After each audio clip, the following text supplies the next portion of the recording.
Hello students, ever wondered when you are moving in a car and the car takes a sharp turn, why are you pushed in the outward direction? Similarly, let's say you are going in a boat and the boat takes a curved turn, why are you pushed in the opposite direction? Have you ever felt what are the forces that are acting on it?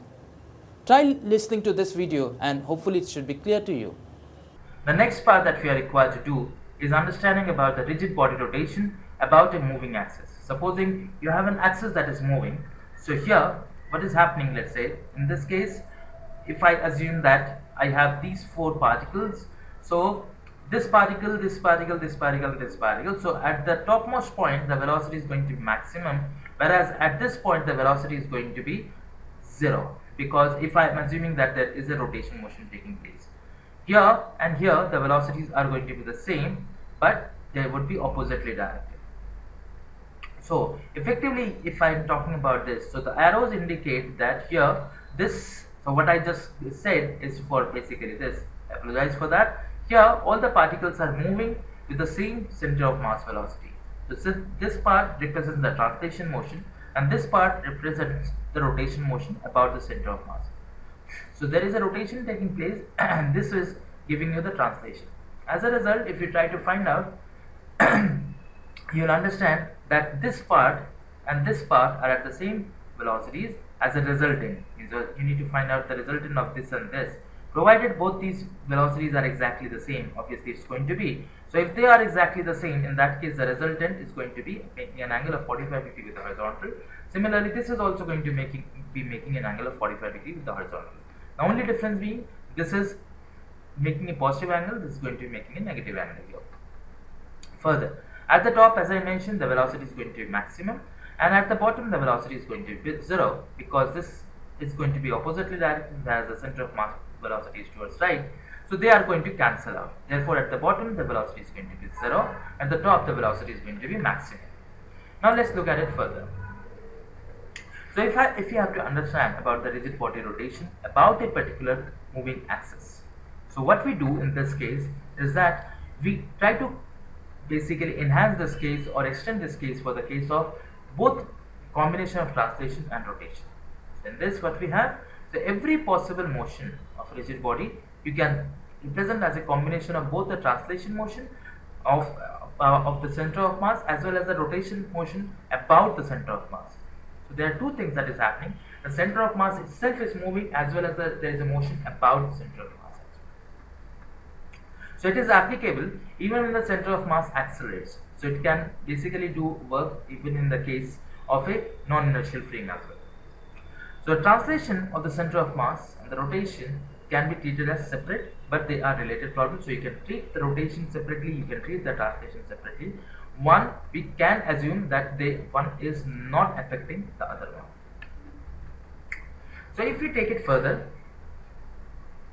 the rigid body rotation about a moving axis. So if the axis itself is moving, in that case, so if I say if a round object of cross-section radius r rolls without slipping, so it is only rolling, then the distance along the surface obviously is going to be s, which is equal to r theta. So if I assume that theta is the angle that it moved, so in one rotation the angle that is going to be moved is going to be 2 pi radians. So s is going to be equal to 2 pi r. That's the circumference of the circle that you look at. If you differentiate it such that it will give you the velocity with which the center of mass is moving, so velocity of the center of mass will be equal to r into d theta by dt. So d theta by dt means how much is the change in angle taking place as a function of time. That is going to be given by omega. So this is the condition for rolling without slipping, mind you. So center of mass velocity is going to be equal to r into omega. Further, rolling motion you can consider it to be two parts. Pure rotation about the instantaneous point of contact. Other one is superposition of translation of the center of mass plus rotation about the center of mass. So the rolling motion can be considered into two different ways. One is just pure rotation, there is no translation. Other one is translation and rotation, both. So when you have the rigid body rotation about a moving axis, so in this case, let's say the wheel as a whole translates with velocity this much, and in this one, the wheel rotates about the same velocity. So this is the condition, this is the general condition when the wheel is rolling without there being any kind of slipping. Here if we assume that the wheel is symmetrical, so So its center of mass is at its geometric center. Clear? Further, if the radius of the wheel is r and its angular speed about the center of mass is, let's say, omega prime or omega, the center of mass velocity, as we have already understood, is equals to r into omega.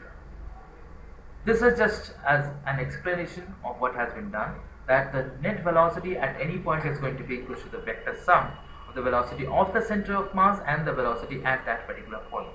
So the velocity at the topmost point is going to be twice, and the velocity at the bottommost point is going to be 0. Taking a cue from that, if we are basically adding up both the translation as well as the rotation path, obviously we need to add both the kinetic energy of the translation and the kinetic energy of the rotation path. So this is the kinetic energy of the rotation part, and this is the kinetic energy of the translation part. So when we sum it up, so that gives you the total amount of energy. And how do you get this value of kinetic energy? Obviously, when there is a loss in height, that results into this particular kinetic energy. So that loss in height comes from the case of the gravitational potential energy. So the gravitational potential energy is going to be given by this particular logic. So using a relation between these two, that is the conservation of energy, the energy that is there at any particular height, that results into the kinetic energy of the object. Finally, if I have to relate it, I'll say that from the Newton's second law, the two following conditions must be met. The axis through the center of mass must be an axis of symmetry. If it is not an axis of symmetry, you cannot define the net forces that are acting. Further, during a particular course of motion, the axis should not change. So if the axis do not change, in that case these two relations hold. The net external force is going to be equals to mass into acceleration of the center of mass, because the net external force is going to move the center of mass itself, whereas the tangential force is going to, the center of mass force is going to make the object move. So that results into a job. So that is the center of mass force that results into this moment of inertia. Hopefully you understood till this point. We'll move further and try to understand about the different types of friction that acts. We already know about the linear friction. We'll now try to understand about the rotational friction. The next one that we need to understand is known as the rolling friction. We already know about the translation friction, so I'm not covering that. The translation friction, as we know, is that it's going to be acting obviously along a direction that is opposite to its direction of motion. In this case as well, the same thing happens. Here, if you have to understand, so obviously the normal reaction is going to be acting at a particular point. So for a rigid surface, the normal force is not going to be producing any torque. If you talk about the deformable forces, in that case, the normal forces are going to be producing torque, which are going to oppose the rotation. So that is a specific amount of rolling friction. So that acts only in the case of rolling friction, not in the case of normal translation friction. Because the normal translation friction acts on the basically that decrease the amount of force that makes the object move along the center of mass, or making the center of mass move effectively. So that is not going to be producing any torque, but this does. So this is what is meant by a rolling friction. So in this case, as you can see, the normal reaction is this, the friction force is this, but the net weight is acting along this particular direction. So you have to resolve the components of mg along and perpendicular, such that as a result of that, as a net result of that from there you can find out whether the body is going to be having a rolling friction or not. Now, so what did we understand? We understand that on any object, if you are looking at from a different frame of reference, laboratory frame of reference, we can say that when any object is moving in a circular path, it is being acted upon by centripetal force. But if we go into the center of mass frame of reference, in that case, we'll say that effectively, because since we are changing the frame of reference, we'll say that there is a pseudo force that acts, that is a centrifugal force. So effectively, the magnitude of the centripetal force and the centrifugal force are exactly equal. The directions are going to be opposite, and they will exist in different frames of reference, right? So please be tuned in for more set of lectures.